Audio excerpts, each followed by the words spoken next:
Ta parole est une lampe à mes pieds, une lumière sur mon sentier. Psaume 119, verset 105. La méditation.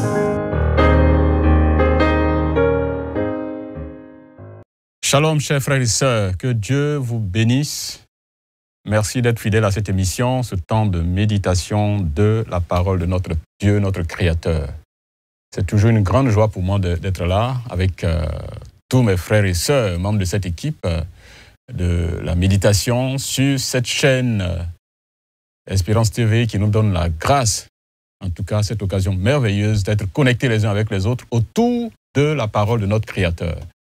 Merci donc d'être là, d'être fidèle à cette émission. Merci de continuer à encourager d'autres à pouvoir être là avec nous pour ce temps merveilleux de méditation qui nous est offert par la Ligue pour la lecture de la Bible. Je voudrais aussi vous encourager, j'en ai l'habitude d'ailleurs, de vous encourager à prier pour cette télévision qui est un canal puissant que Dieu nous offre pour avoir ensemble la parole de Dieu et aussi communiquer la parole de Dieu à d'autres personnes. Priez pour toute l'administration, l'équipe technique. Permettez que Dieu leur donne de réussir cette mission qu'ils ont, qui est une mission divine. Nous allons prier et confier ce temps de méditation entre les mains de notre Seigneur. Père Céleste, nous te rendons toute la gloire pour ce jour merveilleux que tu nous accordes. Ta parole dit que tu renouvelles tes bontés chaque matin pour nous qui t'appartenons. Et nous voulons te bénir et te rendons toute la gloire. Merci encore une fois, Seigneur, pour cette occasion. Nous prions que tu parles à chacun de nous. Seigneur, tu connais nos besoins, tu connais nos interrogations. Nous te prions d'y répondre et de nous donner la joie de marcher avec toi jusqu'à ton retour. Merci de nous parler maintenant. Nous t'écoutons, Père. Au nom de Jésus. Amen. Je vous invite à prendre vos Bibles dans le livre de Job. Nous allons lire le chapitre 29, Job 29, donc les versets 1 à 25. Donc c'est tout le chapitre. C'est tout le chapitre du livre de Job. Nous faisons la lecture donc.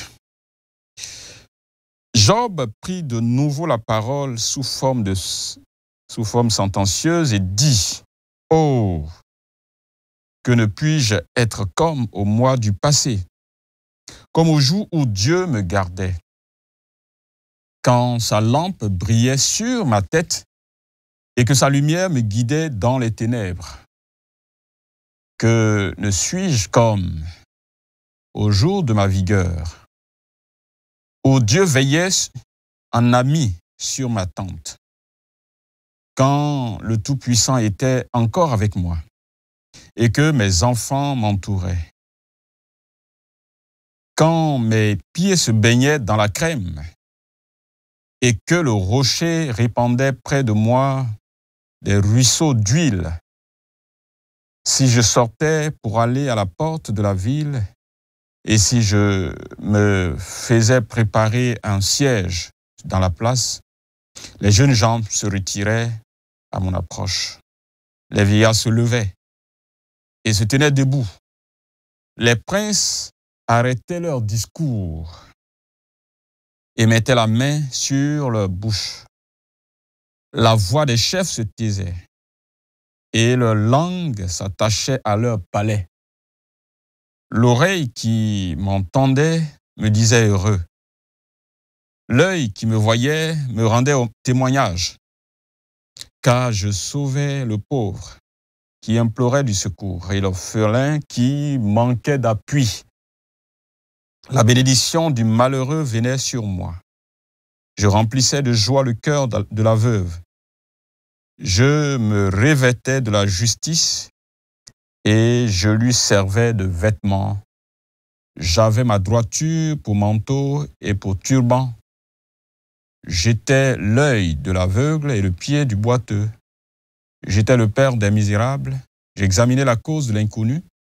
Je brisais la mâchoire de l'injuste et j'arrachais de ses dents la proie. Alors je disais, je mourrai dans mon nid Mes jours seront abondants comme le sable. L'eau pénétrera dans mes racines. La rosée passera la nuit sur mes branches. Ma gloire reverdira sans cesse et mon arc rajeunira dans ma main. On m'écoutait et l'on restait dans l'attente. On gardait le silence devant mes conseils. Après mes discours, nul ne répliquait. Et ma parole était pour tous une bienfaisante rosée. Ils comptaient sur moi comme sur la pluie. Ils ouvraient la bouche comme pour une pluie du printemps. Je leur souriais quand ils perdaient courage. Et l'on ne pouvait chasser la sérénité de mon front. J'aimais à aller vers eux. Et je m'asseyais à leur tête.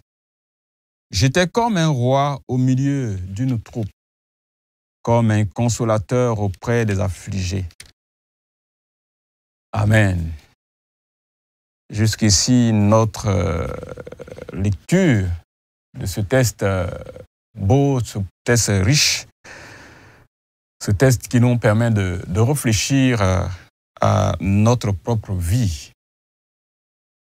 Y a-t-il un exemple à suivre ici? Y a-t-il une vérité que Dieu veut nous révéler dans ce texte?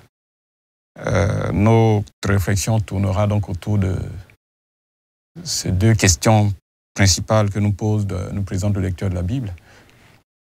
Et je propose comme thème, quand je lisais le texte, c'est ce qui me venait tout de suite à l'esprit, souvenirs du passé.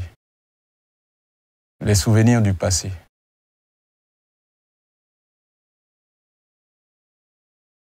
Job essaie ici de se remémorer sa vie avant le temps de souffrance qu'il est en train de vivre. Donc il évoque un peu l'honneur. Son honneur, il évoque sa prospérité, il évoque le respect dont il jouissait.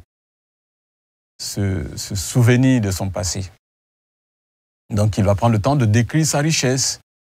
Et son rôle de leader et de protecteur vis-à-vis des personnes vulnérables et toute la satisfaction, la joie qu'il avait de la bénédiction divine, de la protection de Dieu. Il dit que cette situation, telle qu'il a décrit ici, telle qu'il parle ici, cette situation d'avant va contraster totalement avec la situation actuelle. Et donc cela relève un peu ou révèle un peu une sorte de tristesse, de nostalgie par rapport au passé. Donc il va se rappeler ce temps-là. Ce temps où il sentait vraiment la présence de Dieu. Il se voyait vraiment comme un ami de Dieu. Il était entouré de ses enfants, et comme il le dit lui-même, et quand il passait, les gens, les jeunes cédaient la place, les aînés se levaient devant lui, et même les puissants, les rois, pouvaient se taire pour l'écouter. Donc c'était un temps de gloire. Donc il voit un peu toute cette gloire du passé. De son ancienne position de respectabilité et de richesse dont il jouissait. Il disait qu'il était le favori de Dieu. Ça, c'est formidable. Donc ça, c'est quelque chose de très fort. Se souvenir de son passé. C'est vrai que c'est un temps difficile pour lui, ce qu'il est en train de vivre, mais apprendre à se souvenir des moments forts qu'on a vécu dans son passé. Je pense que ça, c'est très important. Parfois, on se pose la question tout de suite de savoir quel est le passé qu'on a eu dont on se souvient aujourd'hui. Est-ce un passé négatif?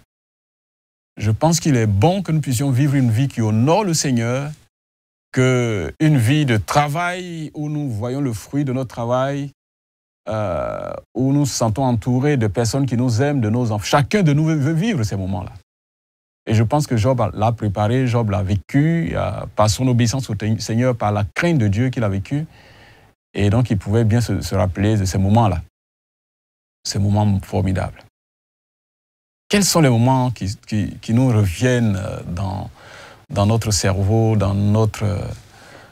quand nous nous retrouvons parfois seuls, bien que nous sommes couchés sur notre lit et qu'on essaie de repasser un peu notre passé, de chaque moment que nous avons vécu, quels sont les événements qui viennent là?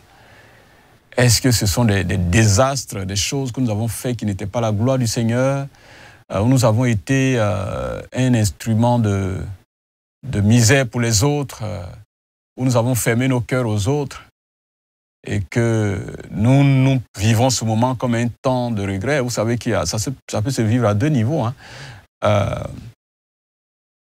On peut regretter un passé parce qu'on s'est rendu compte qu'on n'aurait pas vécu ça de cette façon. Donc ça devient un remords, un temps de remords parce qu'on a mal agi, parce qu'on a été, on a fait du mal aux autres, on a humilié les autres, on n'a pas tenu compte de la souffrance des gens qui étaient autour de nous, comme cet homme, ce riche, devant la maison duquel Lazare se couchait pour juste demander quelque chose, il n'en trouvait pas du tout. On peut regretter dans son passé d'avoir été quelqu'un de très négatif. Et je pense que ça, c'est un revers, c'est quelque chose de terrible. Et en tout cas, Dieu ne souhaiterait pas que notre passé soit ainsi. Que notre passé soit un passé de quelqu'un qui a mal vécu, de quelqu'un qui a été un désastre, de quelqu'un qui a mal utilisé le temps que Dieu lui a donné, de quelqu'un qui a été méprisant, irrespectueux vis-à-vis des autres, mais de quelqu'un qui a été une source de bénédiction pour les vulnérables, pour son entourage. Et dans ce sens-là, le passé dont on se rappelle, c'est un passé béni. C'est un passé béni. C'est un passé qui nous donne la paix du cœur, en réalité. Qui nous donne la paix du cœur. Et c'est vraiment l'exemple que Job nous donne. Que voici ce qu'a été mon passé. Évidemment, il vit cela dans un climat, dans une situation de douleur profonde. Et ça lui fait mal, justement, de ne plus être dans une telle circonstance. Mais au moins, ce n'est pas un regret d'avoir mal vécu. Mais c'est un regret de vivre dans la souffrance et de ne plus pouvoir avoir accès à ces choses qu'il avait. Et ça peut arriver. Ça peut arriver qu'on vive ça. Mais au moins, ce n'est pas un passé triste. Et ce passé-là n'est pas un passé triste. Et Dieu ne souhaiterait pas que notre passé soit un passé triste. Il se rappelle d'avoir protégé les pauvres. Il se rappelle d'avoir été là pour les orphelins, les veuves, de les avoir assistés dans leur détresse, d'avoir défendu leurs droits quand leurs droits étaient bafoués. Il a agi comme un vêtement pour ceux qui étaient nus. Et il a, en même temps, le faisant, il a vécu dans le respect et une satisfaction. Et c'est vrai que ces choses lui manquent aujourd'hui et qu'il vit une douleur assez atroce, mais il est quand même bien d'avoir vécu un temps fort d'intimité avec le Seigneur et on sentait la protection de Dieu. Dieu était son guide. Dieu était vraiment son soutien permanent et ces temps sont passés. Et il le vit difficilement parce que justement c'est plutôt un temps de douleur à cause de quelque chose qu'il vit qu'il ne comprend pas parce qu'il sait pertinemment qu'il n'en pas agir contrairement à ce que Dieu lui a demandé. Et d'ailleurs Dieu lui-même lui rend témoignage, la parole de Dieu lui-même rend témoignage à Job, que Job a été intègre. Il a été intègre. Il s'attendait donc à ce que cette joie-là continue et qu'il vive encore et qu'il bénéficie de ce temps de joie. Mais c'est plutôt autre chose qu'il vit et cela est très difficile à vivre. C'est une sorte d'incompréhension de voir qu'il n'est pas en train de vivre cela, quelque chose laquelle il avait droit. Et c'est ce que Job vit. Chers frères et sœurs, nous pouvons vivre une expérience pareille. Nous pouvons vivre une expérience pareille. Mais c'est tout à fait normal pour nous qui sommes enfants de Dieu de comprendre que nous pouvons être privés injustement des choses que nous méritons, que nous avons acquis, que Dieu nous a donné. Nous pouvons être privés de ça par le diable, par la haine des hommes, des personnes autour de nous. Nous pouvons être privés de ça. Et ça, c'est le lot des chrétiens, des enfants de Dieu, fidèles au Seigneur, qui veulent honorer Dieu dans leur vie. La Bible dit que tous ceux qui veulent vivre pieusement seront persécutés. Et la persécution prend différentes formes. Et nous pouvons aussi nous trouver devant une situation pareille où nous nous rappelons des bons moments que nous avons vécus et cela nous fait assez mal. Mais c'est tout à fait normal que cela arrive. On doit être fier de souffrir pour avoir honoré Dieu, pour avoir vécu conformément aux principes que Dieu a établis, d'avoir été la source de joie pour ceux qui n'avaient pas la joie, d'avoir été le défenseur des orphelins, des veuves, d'avoir apporté le soutien, la joie et le soulagement à ceux qui n'avaient pas la joie. En tout cas, il faut être heureux d'avoir vécu selon la gloire du Seigneur. Même si nous pouvons vivre humainement parlant des temps difficiles qui nous fatiguent, justement. Mais ce texte nous apprend aussi, chers frères et sœurs, et je pense que ça c'est une vérité que nous devons garder de ce texte-là, qu'en tant qu'être humain, nous sommes fragiles et que nous pouvons perdre tout et nous retrouver dans une situation difficile. Ça appelle à l'humilité. C'est une leçon d'humilité, c'est un appel à l'humilité. Dieu nous demande, chers frères et sœurs, d'être humbles. D'être humbles. En fait, qu'il n'y a rien qui est totalement acquis. Tout ce que nous avons dans ce monde, tout ce que le monde nous donne, mais tout ce que nous acquérons dans ce monde peut nous lâcher à tout moment. Peut nous lâcher à tout moment. Et que le souvenir de ce temps-là ne soit pas plutôt le regret de n'avoir pas compris cette leçon. D'avoir confié notre vie au bien de ce monde.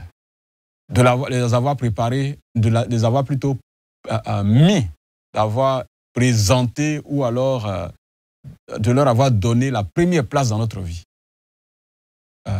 Tellement les hommes sont accrochés aux honneurs, des choses passagères. Oh, les honneurs de ce monde. Et quand on est à un certain niveau, à un certain stade, c'est tout le mépris que nous avons vis-à-vis de ceux qui sont autour de nous, de ceux qui sont comme nos subalternes. Non. Que notre position, que nous avons, les honneurs que nous avons, permettent à ce que nous puissions honorer aussi ceux qui nous honorent. Ceux qui nous honorent ont aussi envie d'être honorés. Ceux qui nous ont fait monter à un certain niveau veulent aussi se sentir qu'on les aime et qu'on les respecte comme étant des êtres humains. Les honneurs peuvent passer et ça passe toujours. Ce qui reste, c'est notre statut d'enfant de Dieu et ce que nous avons fait pour le Seigneur nous suivra pour l'éternité. Mais les honneurs de ce monde passeront, les richesses de ce monde passeront. Et nous devons garder, nous devons savoir raison garder et être un peu humble. Profiter de ce que Dieu nous donne, reconnaître Dieu comme étant l'auteur de ça, mais savoir que ça va passer. Et ce à quoi nous devons nous accrocher, c'est ce que Dieu a fait de nous. Enfants de Dieu. Ce nom-là qui est au-dessus, cet honneur qui est au-dessus de tout honneur, nous accrocher à cela. Tout peut passer. Nos biens peuvent passer. Notre santé peut passer. Nous pouvons perdre même des êtres chers. Tout peut passer à tout moment. Et nous devons garder un peu plus d'humilité autour de nous. Je pense que c'est ce que Job est en train de rappeler. Et je ne sais pas dans quelles circonstances vous vous trouvez aujourd'hui. Est-ce que c'est un regret, un souvenir très amer que vous êtes en train de vivre? Je pense que Dieu est capable de pouvoir vous redonner la paix du cœur. Il y a ceux pour qui Dieu a restauré tout, mais peut-être que ça ne sera pas pour tout le monde. Dieu l'a fait pour Job, ça ne sera certainement pas pour tout le monde, mais nous pouvons retrouver la joie et aller en paix jusqu'à rejoindre notre Seigneur un jour. Parce que Dieu nous pardonne, Dieu nous donne Dieu nous restaure et il nous donne de pouvoir repartir sur une nouvelle base, en paix, et rejoindre notre Seigneur. Que Dieu nous aide, chers frères et sœurs, là où nous avons raté, là où les choses que nous avons fait nous hantent, Dieu peut nous restaurer pour que nous soyons libérés de ce qui nous hante, des mauvais souvenirs. Mais nous prions que pour ceux qui ont servi le Seigneur et qui sont attachés à Dieu, rappelons-nous de ces bons moments et partageons avec les autres pour leur dire qu'on peut consacrer bien notre vie au Seigneur. Nous pouvons servir le Seigneur, être intègres, être riches matériellement et pouvoir profiter de la vie, des honneurs, bien entendu, mais tout en étant conscient que notre vie ne devait pas être attachée à ça, parce que ce n'est pas le but premier de notre vie. Nous nous attachons à Dieu qui donne. Nous ne nous attachons pas à ce qu'il donne. Nous nous attachons au Dieu qui donne, nous l'honorons, nous le servons et nous le bénissons pour ce qu'il est pour nous, mais pas à ce qu'il donne.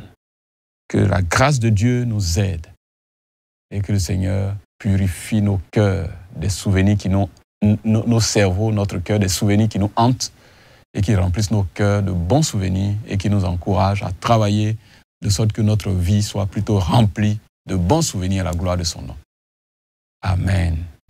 Nous allons prier, chers frères et sœurs, par rapport à ce texte que nous avons lu. Seigneur, nous voulons te dire merci pour cette parole, pour la vie de Job que tu étales devant nous et qui nous sert d'exemple, que nous devons marcher de sorte à garder le bon souvenir de notre vie. Même si nous traversons des temps difficiles, mais ces bons souvenirs sont là. Parce que nous aurons marché fidèlement avec toi, nous t'aurons servi fidèlement. Il est plus difficile de vivre, d'avoir des souvenirs d'un passé qui n'a pas été la gloire de Dieu, que de vivre le souvenir des passés qui ont honoré Dieu, même si nous vivons des temps difficiles. Seigneur, merci pour la vie de ton serviteur Job, que nous te demandons de nous aider à recopier son intégrité, sa marche fidèle avec toi. Merci, Père Céleste, pour ta parole, qui reste gravée dans nos cœurs. Au nom de Jésus, nous t'avons prié. Amen. Merci et à bientôt pour une autre émission, un temps merveilleux dans la présence du Seigneur. Ta parole est une lampe à mes pieds, une lumière sur mon sentier. Psaume 119, verset 105. La méditation.